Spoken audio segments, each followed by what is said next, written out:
welcome to One Shot Productions, the show where we know if we're going to talk about movies, TV shows, or video games on the internet, we only got one shot. Joining me today is Kiki. Hello. And Dave. Hey. Now, folks, we all know what's going on right now. Apparently, I'm banned from saying it on YouTube, but you all know what's going down. We're all quarantined at this point. So it got me thinking. As someone who's suffered from major depression where I couldn't leave my house regularly, I got a few movies and TV shows that I can recommend to people who are stuck at home and don't know what to do. And that's what we're going to talk about. Movies, TV shows, and video games that are great for a binge watch. So, just so you're all aware, the way this is going to work is we're going to talk about a movie series, a TV series, an underappreciated gem of a movie, and a video game. Let's not waste any time and dive in. The first series that we're going to talk about is The Evil Dead. Now, if you know my taste in comedy and horror, you know I like the dark comedies. You know I like the gross out humor. And this has it all in spades. First off, Bruce Campbell. If you don't like Bruce Campbell, we are going to report you to the FBI because you're clearly an alien. But there's so much to love in this series between the practical effects, the genuine scares with some great designed monsters, hilarious dialogue. Between the 3 movies of the original series and the TV show that followed, it's a blast to watch beginning to end. I will also briefly mention that the rebooted film, while not sticking to the same tones as the series, it's more of a straight-up horror film, is also pretty decent watch. Do either of you have any thoughts on The Evil Dead? I've only seen the first one of the original, and it was really good. It was everything I was hoping it would be. And I also agree the remake is excellent as its own. It's been a while since I've seen them, but I do remember liking what I saw, and I think the remake was probably among the better of the remake batch of the late 2000s, early 2010s. Oh, I totally agree with that. Yeah. Honestly, I think anyone who had an issue with it was just expecting more of the Evil Dead tone, and this one just went for a straight-up horror film. So if it had been wasn't the original that, like... Well, yes and no. They kind of realized like halfway through that they were adding a bit more comedic moments. Like, for example, there's a scene in the original where a pipe breaks and it just drenches Ash with blood. And it's in a very comedic Three Stooges sort of way. And from what I remember, like, reading about the production, wasn't that, like, even though I guess the cast enjoyed the movie, like, at least for the first one, wasn't the making of kind of miserable? Yeah, that's been my understanding of it, simply because they weren't a professional Hollywood crew. They were just a bunch of kids trying to make a movie real quick. Well, if that's everyone's thoughts on The Evil Dead, we'll move on to Kiki's pick. So my pick, if anyone's known me for any amount of time, they more than likely know that Lord of the Rings trilogy is like, just insert chef kiss here. It's perfect. They did pretty good with the amount of material they had in the books to go off of, and I think they got a bunch of key points. There was definitely, missing stuff that would have been nice to have, but then we would have had, instead of 9 hours, 10 hours of movie, we would have had days. Which, to be fair, if you watch the special edition, you almost do to begin with. Mm-hmm. Oh, well, I'll just say this was my original pick for this category, but I knew Kiki was going to say it, so I just was like, okay, I'm going to pick something different. I love these movies. I actually think in some ways they improve upon the original books because there's much more a sense of urgency in the movies. Whereas the books do get that sense after a while, but it takes a bit. Yeah, J.R. he really put a ton of detail into this book. Mm-hmm.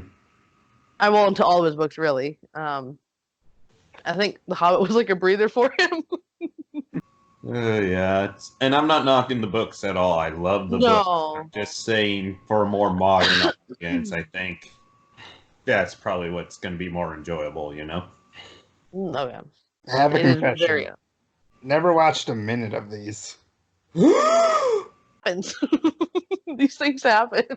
And actually, to be honest, like, even though it's not like an obvious like reference point like Star Wars, like Lord of the Rings, just it's kind of been tainted by me just because of one asshole I knew is just such a huge fan of it that I was avoiding it out of spite. Okay, I feel I can relate to that for sure.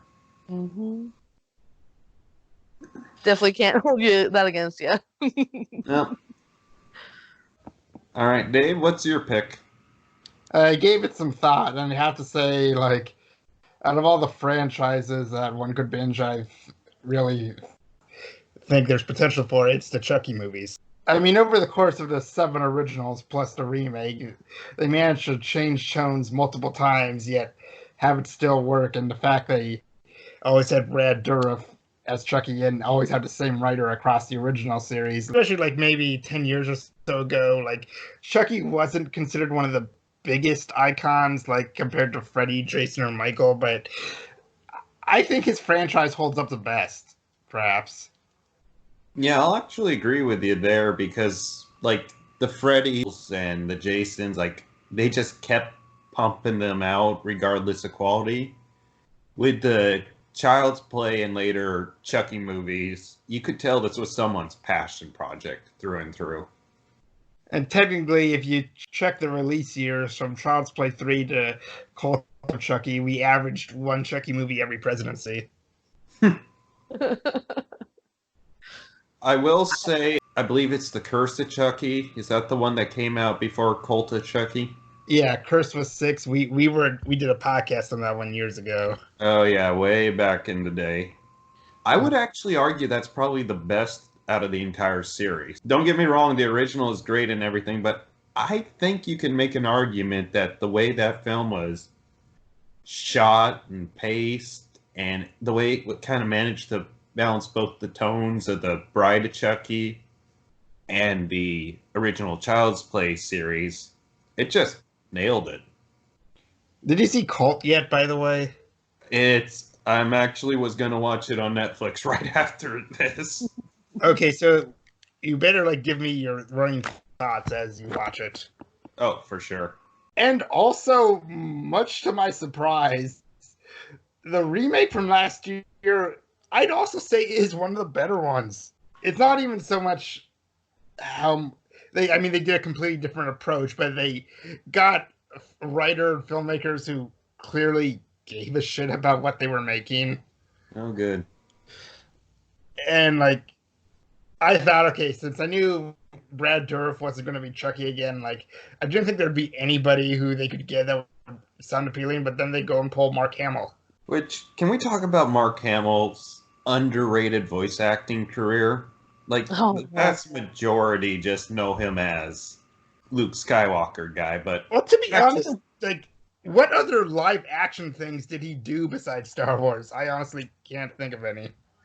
He was in a movie called Cadillac Summer or something, and a lot of bit roles. He was pretty quickly typecast as like, Luke. If anything, I associate him as a voice actor more than I do a live action performer. Oh, I totally get that. He's definitely had, outside of Star Wars, more success in that type of filmmaking. And if I had to pick which of the Chuckies is my favorite, I, by a close margin, and this is actually somewhat of a controversial choice, I'd like Child's Play 3 the most. Oh, really? Is that the military camp one? Yep. Yeah. I mean, sure, it was rushed as crazy. It came out only 9 months after Child's Play 2. But one thing I can appreciate is how, in this series, each installment is distinct. It never feels like they're recycling the same premise twice. And considering it was the same writer, he was willing to get experimental. Not to mention, I think there's a TV show series coming out soon, isn't there? In the original series continuity, but the production on that's probably going to be pushed back a few months. Yeah, well, I think everything's getting pushed back a few months right now. Mm-hmm. I've never seen them. I saw like a split second of one time, flipping 2 channels as a kid, and that's all I got for Chucky. Well, I have 2 thoughts I want to just throw in real quick. First, in the first movie especially, I love the design of the Chucky doll. Mhm. A lot of problems I have with newer killer dolls like Annabelle, I think's the name of that series. Yeah. They're so obviously supposed to look evil. Mm-hmm. Well, in this original one, it's a doll. He's a little uncanny valley, sure, but he looks like a doll you would actually get your kids. And actually, one thing I never noticed about the original specifically until like some facts video pointed it out was something the first one did that none of the sequels really followed up on is that when he was gradually becoming more human, his face like started to just resemble Brad Dourif's more. Yeah, that is an amazing detail they put in that most people won't notice. And I don't hate on CGI like most people, but I do think sometimes because it's easier to do than a practical effect, some of these ideas and whatnot don't get brought forward. And the other thing I'll say is about the remake is it has Audrey Plaza in it, and it's Audrey Plaza. I will watch basically anything she's in. I did not And know that. I'll have to do that. another bit of trivia I like is that the actress who played the mom in the original ended up marrying like the guy who operated the Chucky puppet. Oh, nice. And so like even though she wasn't in the second movie, she was actually on set, technically. That's pretty cool. Makes you wonder why they didn't just bring her back as well. Probably a contract thing. Probably. And the cop in the original was Jack Skellington. Oh my gosh, really? Yeah, Chris Sarandon. Huh. That's cool. The more you know. All right, folks. Well, that wraps up the movie series to binge. So we're going to move on to TV shows to binge. I spent a lot of time thinking about this because there's so many great TV shows. At first, I was going to say Taxi for a more retro comedy with a lot of big names on it. Like, for example, if you love Christopher Lloyd or Danny DeVito, this is how they got famous. But the more I thought about it, I thought, no, I'm going to give it to something a little bit newer. I'm going to give it to Gravity Falls. Now, if you're not familiar with this, it's usually described as Twin Peaks, but for kids. Which is another reason I'm recommending it, because kids are out of school right now with the virus going on, so this kind of gives them a good introduction to horror, similar to Are You Afraid of the Dark, only it's got a really interesting ongoing mystery, so it also intrigued them if they're into mystery or just cool monsters designs. It's just a fun show for the whole family. One day in a Best Buy, I just happened to see the DVD, and I was like, oh, I've heard good things about this. I'll give it a go. And I ended up watching the entire series in a weekend. It's that good a quality. There's a great mystery that even if you're an adult, you're going to kind of be on your toes trying to figure out what happens. And just the comedic timing of this show is one of the best ones I've ever seen in my life. Another I haven't seen, but I've always been intrigued by it. Because, yeah, I've only heard good things. It's definitely worth a watch. I'll loan you the DVD sometime. I've seen some of it, and what I can say I really liked. Good deal. And did you hear about like that whole, I guess, like secret scavenger hunt they did after the final episode? Yeah. I keep hoping that they're going to find one more thing that might lead to a movie or something. But, he's moved on to other shows now, so I doubt it's going to happen at this point. Since you guys haven't seen it, we won't spend too much time on this, but folks, definitely check out this show. You'll enjoy it. So, Kiki, what do you got? I went for something that hits me right in those nostalgic feels. Mhm. Is Avatar: The Last Airbender, and no, not the god-awful movie that we shall not discuss right now. Nobody would have thought you were referring to that. Yeah, no. Whew. But the TV show, I was older when it came out. It's I guess it falls into like Gravity Falls with like the comedic timing, and the voice actors were top notch. Like they made these characters, just come to life and believable.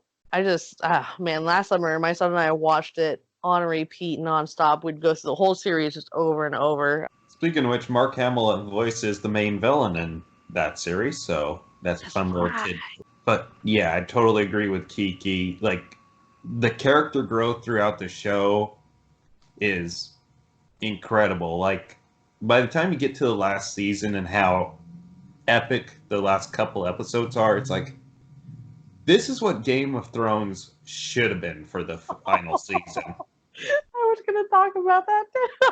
But This is how you end an epic series. There's several massive battles going on, and just, it's, visually speaking, it's perfect.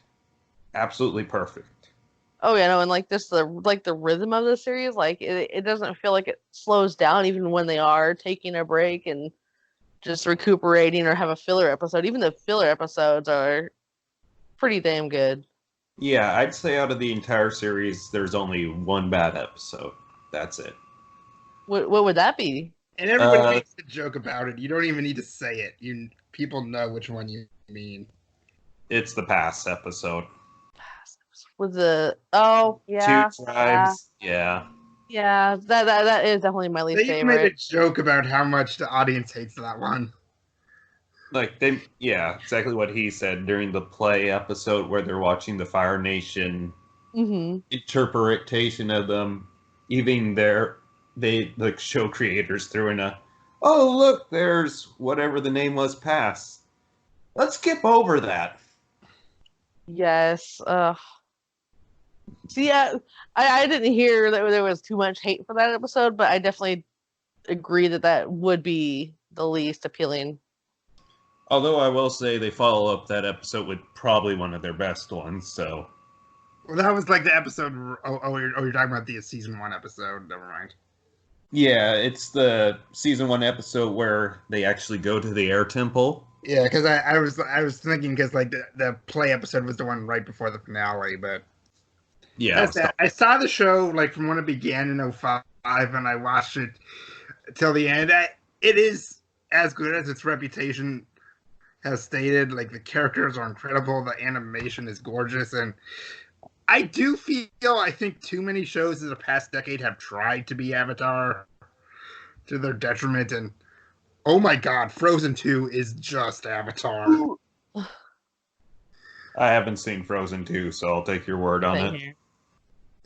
And just like Aang, Sokka's Katara, Zuko, like, they're classics, and there's some things maybe not so much the show itself, but like the impact it left, I kind of question. But it's a show I hope future generations keep watching, and I really wonder how that Netflix thing is going to go down. I'm not going to hold my breath for it because there's some things that are just so perfectly done in animation that you can't recreate. Wait, they're going to... Yeah. Netflix wants to redo Avatar? Mm-hmm. They're fired. The only concern I really had was that even if you do it well, it's just telling the same story. It's nothing different. Yeah. Oh my god. Yeah.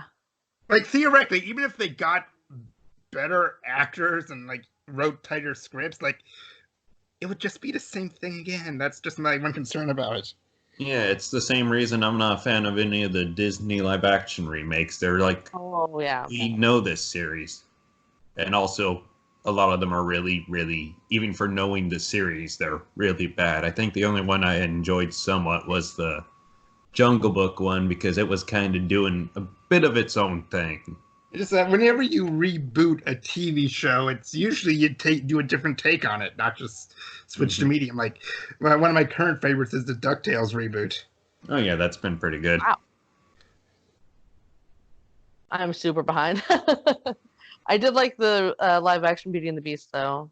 Have any of you seen on Cartoon Network that Mau Mau Heroes of Pure Heart one? I have not. Oh, it's really funny. You should check it out. Even the series after Avatar, The Legend of Korra, I think even they dropped the ball. I got the DVDs, I just haven't watched them yet. It's kind of the never-ending list of things I need to watch. And Yep.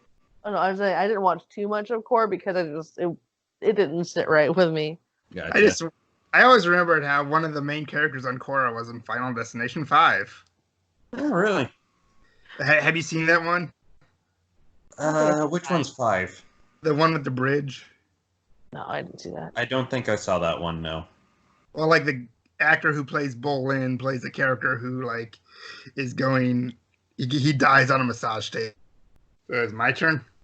Yeah. Yep. Well, for my TV show, I have multiple picks. If we made the comparison with Gravity Falls, I would say I would really recommend the original Twin Peaks, both the original run and the revival they did a few years ago. Like, I know David Lynch is very much an acquired taste, but he didn't write every episode of the original series, and in fact, I think he only did like 5 or 6. And I really can appreciate how it was basically the Kickstarter of the quirky town subgenre in fiction. Mm-hmm. I'm surprised just how many things were directly influenced by that. Apparently, the creators of a Game Boy Zelda game took influence from the show. Oh, really? Oh. Which one? Okay. Yeah, Link's Awakening, they took inspiration from Twin Peaks. Okay. Wow. Actually, that sort of makes sense. And Yes. all the cast members do a good job. Like, this made me a fan of Kyle MacLachlan. Ray Wise is pretty good in this. He's one of those things. He's never been like a starring lead, but you'll probably recognize him from places. Mhm. And just the atmosphere, like how this is a good mixture of both darker matter yet lighthearted fun. And it's kind of well known that the network forced them to reveal the killer halfway into the second season just as a ratings grab. But even after they did that, I feel like just the performances were strong enough to carry what came afterwards. And both the prequel movie and the like Showtime series from 2017, that's like pure Lynchian madness. Plus or minus, it depends on the person. I will say, love him or hate him, David Lynch is the master of setting a certain tone. I will say, at least for the original series, like, if you just are thinking about it based on Lynch's reputation, like, it's not that incomprehensible. Like, I think that element might be of his reputation, at least in regards to this, might be overstated. Like, there's weirdness, but there's clearly a through line. So you're saying it's not him interrogating a monkey for no reason? No, like, a lot of the weirdness of the main character is somebody that is there to, like, comment on it, at least. Gotcha. I will say, on a similar token, another show that was very, like, clearly Twin Peaks inspired to the point at least one episode was a direct homage as Scooby-Doo Mystery Incorporated. I just started watching that. So far, that's been really good. From what I hear, that's regularly regarded as the best Scooby-Doo series aside from the original. Yeah, and especially like in the second season, it gets dark. Like, this is a joke I use. It literally becomes Scooby-Doo with a body count. Oddly enough, they did make a Scooby-Doo with a body count. That was called Scooby-Doo Apocalypse, and it's weird. I mean, Interesting. they do a lot of like, sure, like the Scooby-Doo franchise has always covered like every generic type of horror monster you can think of, but here they got a lot more specific. They did a Nightmare on Elm Street homage episode. They even did a Saw episode in season 1. Oh, wow. And like Sounds they like have my cup of tea. some guest stars, like they have Lewis Black as a series regular. Oh, my gosh. They have Udo Kier as someone. If you just started, you won't know who he is yet. But I will say, like, probably the first half of the first season is when some of the character drama might go on a little too long. But towards the second half of season 1, they work things out and it stays solid for the rest of the series. So typical first season bumps in the road. And like, even compared to Zombie Island, some of the ways this gets dark, it honestly surprised me they were willing to go there. Wow.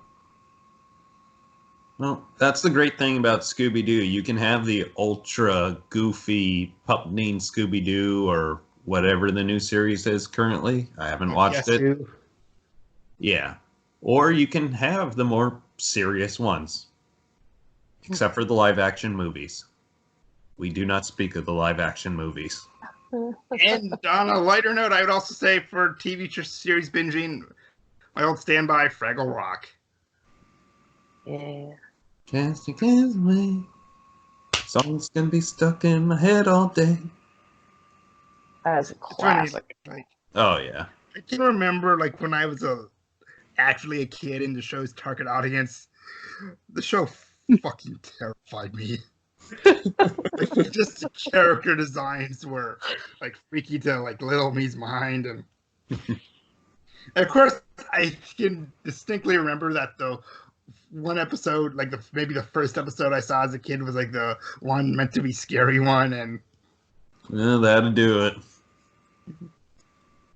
I have to say, Fraggle Rock's soundtrack it holds up really well after over 30 years. Like they did a variety of song types, and some I have fully committed to memory and could probably recite to you verbatim right here, but we don't have the time for that. And like, if you were going to ask me like what kid show probably had the best overall like score, it was either this or Lazy Town. That's pretty high praise right there. Yeah. Oh, lazy. Okay. Yep, gotcha. Somebody just Googled what it was. No, I didn't actually. Ah, My brain kicked in. ah, It just reminds me of like one of my favorite like game show clips I ever saw was it was like the UK Who Wants to Be a Millionaire. Somebody uses their phone a friend, and then you clearly hear them typing in the background. Yeah. Yeah, not a real way to regulate that. yeah. I think they ended up making it where the person had to be like at the studio or something. Hmm. Well, before we move on, I do have to mention one thing that Lynette, who wasn't able to join us today, wanted us to shout out, and it was the anime series What's an anime? We have much to discuss. Cells at Work. Now, the way she basically described this is it's an anthropomorphized story about white cells and killer T cells. Basically, think Osmosis Jones, but more serious. It's a recent series that just started in 2018, and it looks like it's going to be getting a second season real soon. I know my interest peaked. I'll try to give it a shot sometime. Mm-hmm. Well, folks, with that being said, it's time to move on to my favorite category of this whole list, and we're going to talk about the underappreciated movies we'd recommend. Now, for my personal choice, all right, sit back, everyone. I'm going to sell you on something.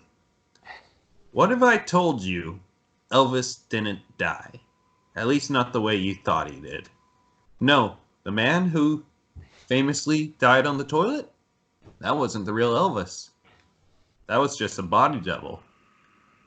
The real Elvis is actually in a retirement home. And he's not the only celebrity. Yes, with him is a African-American man who claims to be JFK. But as they go through their everyday lives of wacky antics, all that changes someday when a mummy is reincarnated and crashes into the retirement home. But you're thinking some wrapped up mummy. No, this is a mummy wearing cowboy boots, a cowboy vest, and a cowboy hat. Oh, and by the way, Elvis is played by Bruce Campbell. Folks, have I sold you on this show yet? Yes! Yes! Yes! Yes! I know, I still gotta see that one. It always was in the back of my mind. I just have yet to get to it.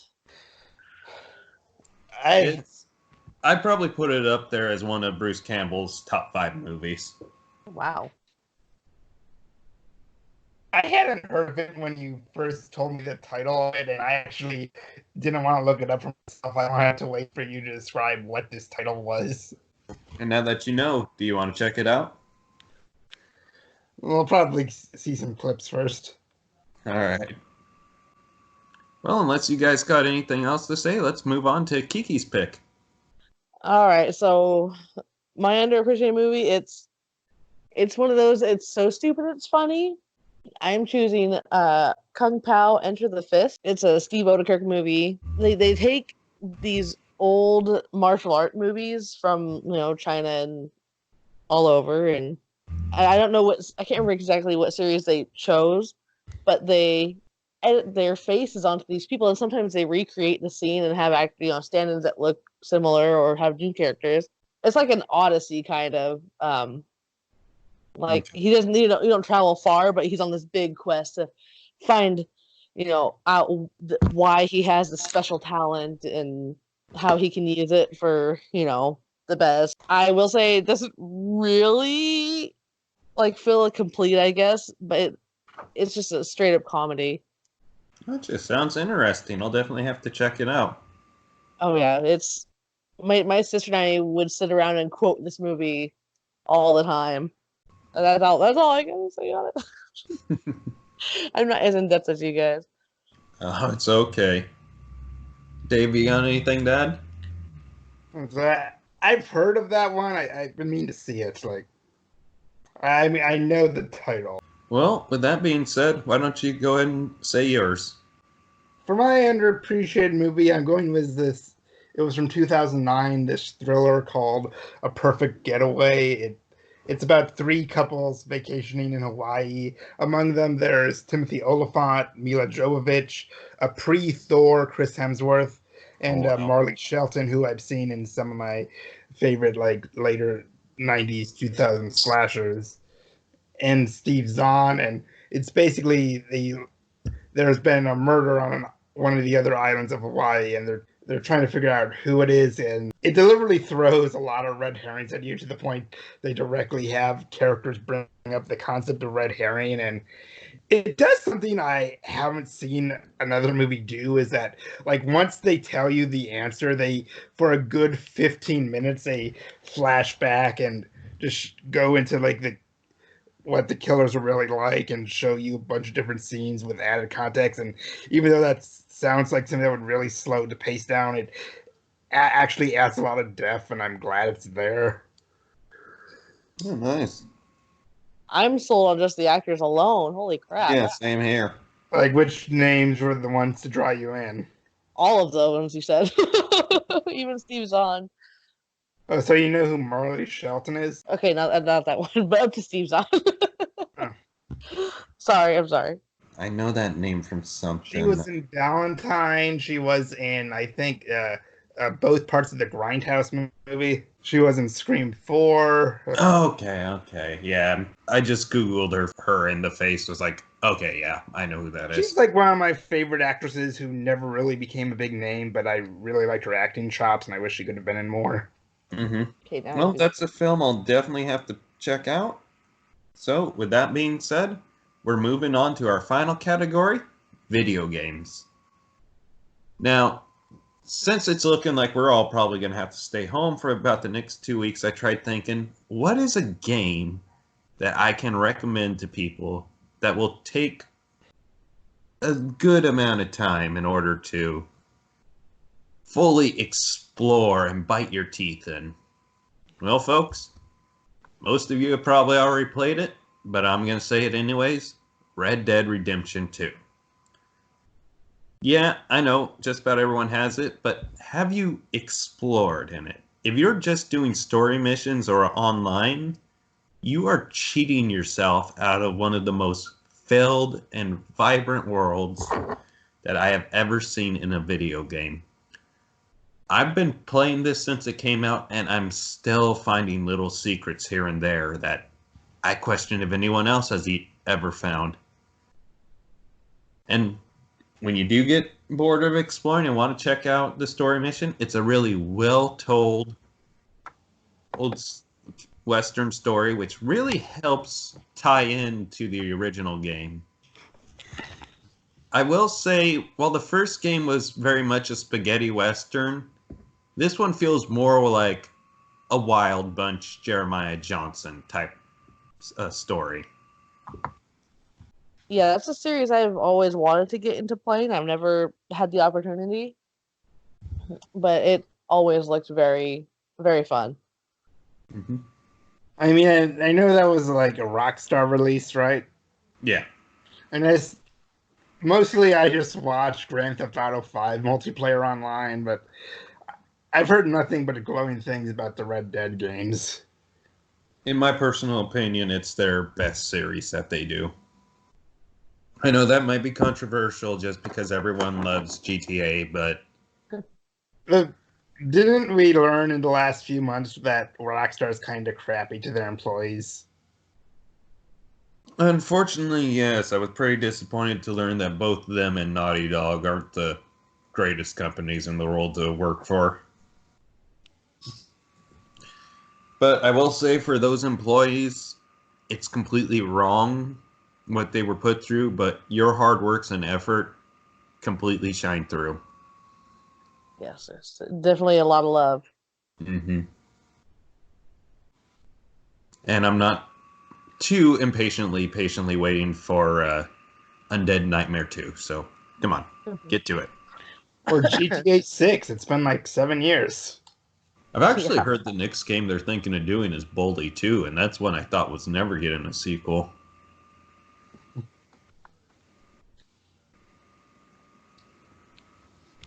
All right, I'm good if you want to take over, Oh, Kiki.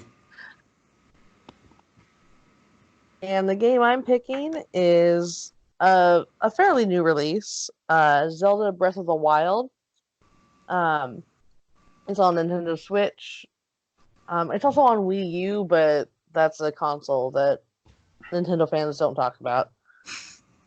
Uh, I mean, they basically ported every notable Wii U title to the Switch anyway. yeah. All the exclusives for the Wii U. This game is quite similar to what you're describing as Red Dead 2 is, there's the storyline that you can follow and that's great, but just going out, it's a free roam, like you can go just about anywhere except the edges of the map. Like when you reach the end of it, that's it. But there is so much, like I've got almost 200 hours into this game and I still haven't seen everything. That's a wonderful thing about open world games is you can just explore forever and still find stuff new. Mm-hmm. Oh yeah, and there's all the little side quests that you find that you didn't even know were there. Because oh man, and the way they have it spaced out, like being such a big map, because it is pretty big for, I guess, a Nintendo game. Mm-hmm.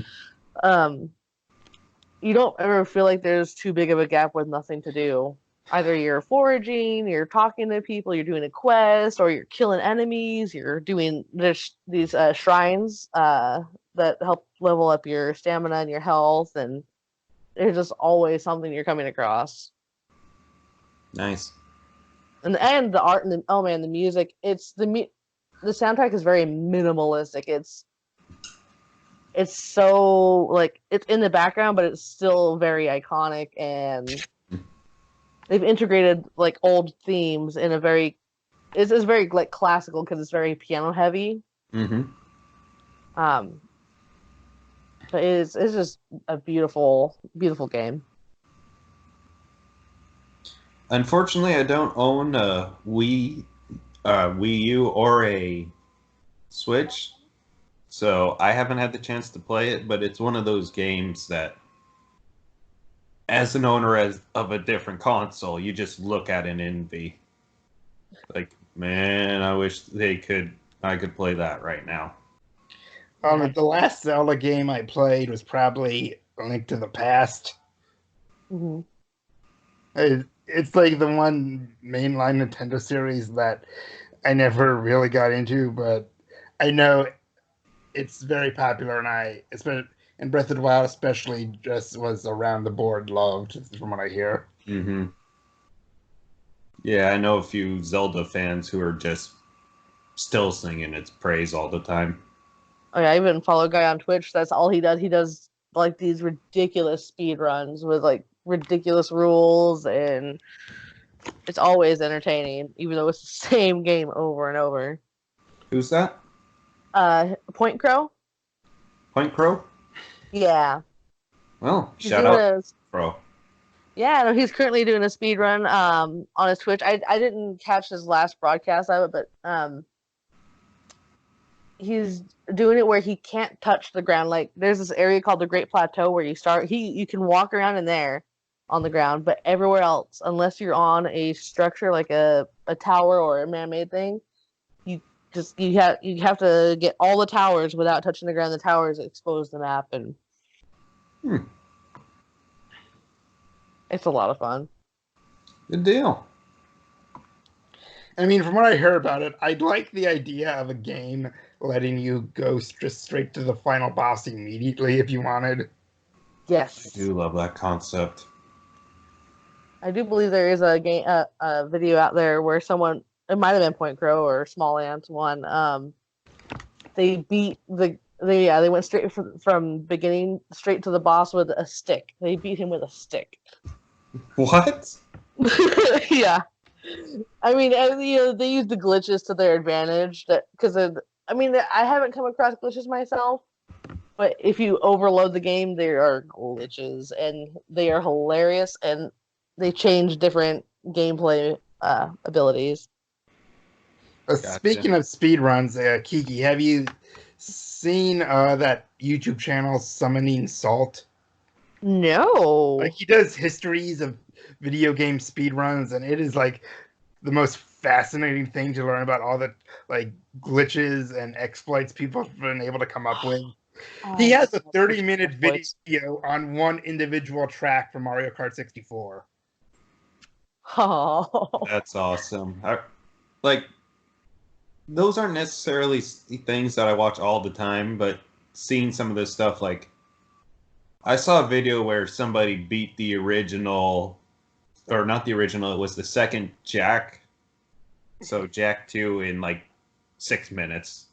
I guess there's a glitch very early on you can exploit. Yeah, glitches are a lot of fun. Mm-hmm. Oh,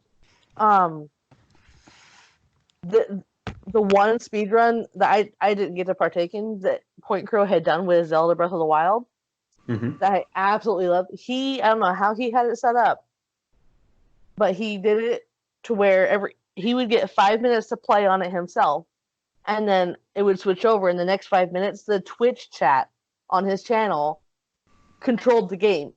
Oh, nice. It was. I'll have to send you the link to that. It was amazing.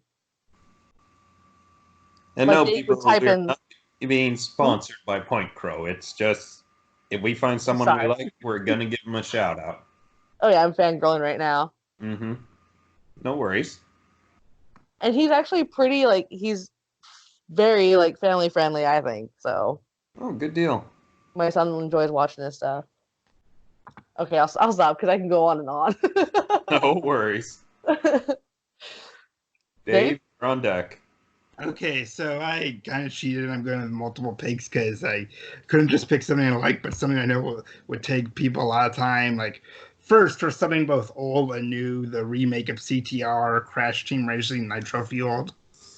Like, when the first trailer was unveiled and we thought it was just going to be a direct remake of CTR like the Insane Trilogy, but as more and more previews, we just saw the sheer amount of content you could get for this. Like, even though the actual story mode is only a few hours worth and you could beat it in the same time you do, like, probably the original 1999 game, like, all the extra stuff that you need online for, like, I think because you can get, there are so many individual character skins in cart, everybody can get their own cart, and various paint jobs and stickers. I think they literally said they did the math. There's over 100,000 possible combinations you could choose from. And the fact, I also admired they were willing to remake the tracks from Crash Nitro Karts, and they brought in characters from post Naughty Dog era, so they're just bringing in everything from the franchise. They really went all out on this. Like, and the original CTR, it's better. It holds up more than Mario Kart 64. Fight me. Yeah, I was actually going to say kind of a controversial opinion, but I think the original CTR is the best go-kart game of the 90s. I wish I never got a chance to play the original CTR, but I have been contemplating getting the newer one. And I did play Crash. It wasn't the first video game I played, but it was the first one I got obsessed with. Mm-hmm. That's Like the actually first one where if I kept losing, I bothered enough to like keep trying to learn what I did wrong. Like mhm. That was the first game I ever 100% completed. Oh wow. I Yeah. think my first 100% like in a game where it actually required a lot to do and not just play the main story was I remember 100%ing all the original Spyros. Oh Yeah. man. You know, I did it with the second and third one, but with the first one, there was one dragon. Which one? It's the one where you're in the castle and you gotta supercharge like down the A hallway. very indirect route. Yeah, it's like super indirect. And I knew the dragon was right up there. It's just pre-internet, unless you had a games guide. Yeah. I remember in Spyro 2, there was one orb that haunted me for years. Which one was it? It was in like the final homeworld, the Winter Tundra. It was on top of a waterfall. Okay, yeah, I know. I had no idea where the fuck I was supposed to go. I thought maybe I just had to like glide at a very odd angle, but I remember when I actually discovered what you had to do. It was by accident. Like I jumped off the side, thinking I was about to lose a life, but then I landed in water. I was like, "Wait, there's a passage here." Like, and then as I went forward, I was like, "Is this what I had to do this entire time?" Facepalm. And I one of my like favorite that. bits of trivia is that you've played You're the Dragon, right, Clancy? Yeah, I played the original 3 Mhm. and then got my heart broken with Dragonfly. Well, one thing that just like stuck out to me as a kid, and evidently it did for a lot of other people, was in the final homeworld of We Are the Dragon. Why was there like just one island that seemed completely out of reach? You know what I'm talking about? Yeah, I know which one you're talking about. And like it gradually turned out like the super bonus level was supposed to like the portal was supposed to be on the island, but they took it out and moved it somewhere for the before the final release. But for the like Reignite trilogy, if you complete 100%, they add a secret whirlwind to take you there. Nice. The Reignited trilogy was very good, by the way, for people who haven't played it yet. Yeah. Actually, both it and the Crash remakes were superb. I still have to get those. And also, like going back to some old stuff, like even though one of these is about to get a remake, but the 3 Final Fantasies that were on the PlayStation 1, 7, 8, and 9,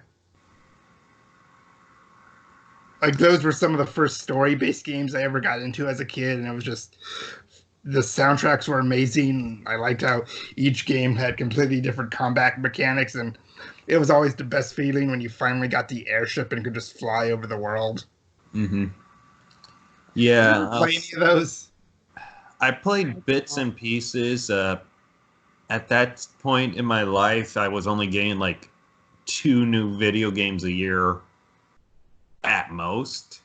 Mm-hmm.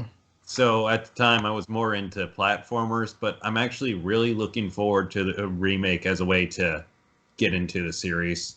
Mm-hmm. Yeah, I didn't get to own any of them, but I definitely always wanted to. So, and also, I know 7 is like, it is my favorite, and it's a lot of other people's favorite too, but if I'm going to say a controversial Final Fantasy thing, I'd say 8 is the second best, in my opinion. I've not heard that opinion before, but like I said, I'm also not super into them, so we'll decide how controversial it is based on what the comment section does. If someone acknowledges this in the comment section, I'll be happy enough. Everyone good on their stuff? Yep. Yeah. Okay, so Dave, let's have you do another tease. Okay, well, I can't quite tell you what it is just yet. It's a mystery. Dun, dun, dun. Well, folks, thank you for joining us on this special quarantined episode of One Shot Productions. As always, I've been Clancy. Kiki. And I've been Dave.